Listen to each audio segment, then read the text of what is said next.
সংসদে রংবোমা হামলার ঘটনা আর সেই ঘটনাতেই আতশ কাচের তলায় মাস্টারমাইন্ড ললিত ঝার কার্যকলাপ। দিল্লি পুলিশের পাশাপাশি তদন্তে কোমর বেঁধে নেমেছে কলকাতার এসটিএফও। খোঁজ মিলেছে ললিতের একাধিক এনজিওর। সোশ্যাল মিডিয়ায় নিজেকে সমাজসেবী হিসেবেই পরিচয় দেওয়া ললিতের আসল উদ্দেশ্য খুঁজতেই এখন মরিয়া তদন্তকারীরা। নজরে মাস্টারমাইন্ড ললিত ঝা, খোঁজ মিলেছে একাধিক এনজিওর।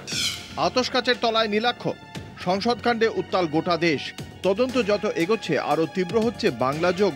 ললিত নীলাক্ষদের শক্ত ঘাঁটি ছিল বাংলার একাধিক জেলা, মনে করছেন তদন্তকারীরা। এ রাজ্যে একাধিক এনজিওর খোঁজ মিলেছে হানাদারদের। এর আগে সাম্যবাদী সুভাষ সভার কথা সামনে এসেছিল। এবার ভগৎ সিং ক্রান্তিকারী মোর্চা নামে আরও এক এনজিওর খোঁজ পেয়েছেন তদন্তকারীরা। যদিও ওই দুই এনজিও সমাজসেবার কাজের সঙ্গে যুক্ত ছিল বলেই জানতে পেরেছে পুলিশ। জানা গেছে সাম্যবাদী সুভাষ সভা মূলত পুরুলিয়ার একটি এনজিও। ওই এনজিওর সম্পাদক ছিলেন ললিত ঝা। নীলাক্ষ আইচ যৌথভাবে ওই এনজিও পরিচালনার কাজ করতেন। ফেসবুক এবং ইনস্টাগ্রামে সাম্যবাদী সুভাষ সভার অ্যাকাউন্ট রয়েছে। 2022 সালে ফেসবুকে ওই অ্যাকাউন্ট খোলা হয়। ইনস্টাগ্রাম অ্যাকাউন্টে ললিত ঝার ছবি রয়েছে। সেই ছবিতে কলকাতার রাস্তায় সমাজসেবার কাজ করতে দেখা যায় ললিতকে। অপরদিকে ভগৎ সিং ক্রান্তিকারী মোর্চা কলকাতার এনজিও। সোশ্যাল মিডিয়ায় যথেষ্ট সক্রিয় এই অ্যাকাউন্টটিও। 2021 সালের 17 অক্টোবর ওই অ্যাকাউন্টটি খোলা হয় ফেসবুকে।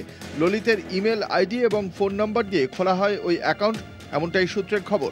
ওই অ্যাকাউন্টটি নিজেই খুলেছেন ললিত বলে জানা গেছে। ওই ইমেল আইডি এবং ফোন নম্বর যাচাই করার পর তা ললিতেরই বলে জানায় পুলিশ।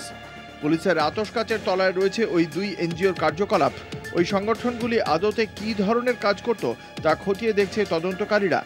সমাজসেবার পেছনে অভিযুক্তদের অন্য কোনো উদ্দেশ্য ছিল কিনা তা খতিয়ে দেখছে পুলিশ। হানাদারদের বাকি সদস্যদেরই বা কী ভূমিকা ছিল ওই এনজিওগুলিতে তা খতিয়ে দেখছে কলকাতা পুলিশের এসটিএফ। ভগৎ সিং ক্রান্তিকারী মোর্চার সঙ্গে আর কে কে জড়িয়ে রয়েছে তা খোঁজ করার চেষ্টা করছেন তদন্তকারীরা। পাশাপাশি ওই এনজিওর কোনো রেজিস্টার্ড অফিস আছে কিনা তাও খোঁজার চেষ্টা করছে পুলিশ। ওই ঘটনার সামনে আসার পর থেকেই ছেলেকে নিয়ে অথই জলে পড়েছেন ললিত ঝার বাবা। বাচ্চাদের পড়ানোর পাশাপাশি নিজেও পড়তেন বলেই জানত পরিবার।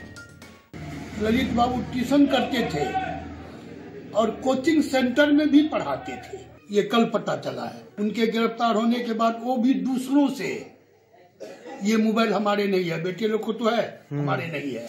তবে অভিযুক্তদের জিজ্ঞাসাবাদ করার পর চাঞ্চল্যকর তথ্য উঠে এসেছে দিল্লি পুলিশ সূত্রে। 13 ডিসেম্বর সংসদে হামলার দিন সংসদে তাণ্ডব চালানোর পর নিজেদের গায়ে আগুন লাগানোর পরিকল্পনা ছিল সাগর মনোরঞ্জনদের।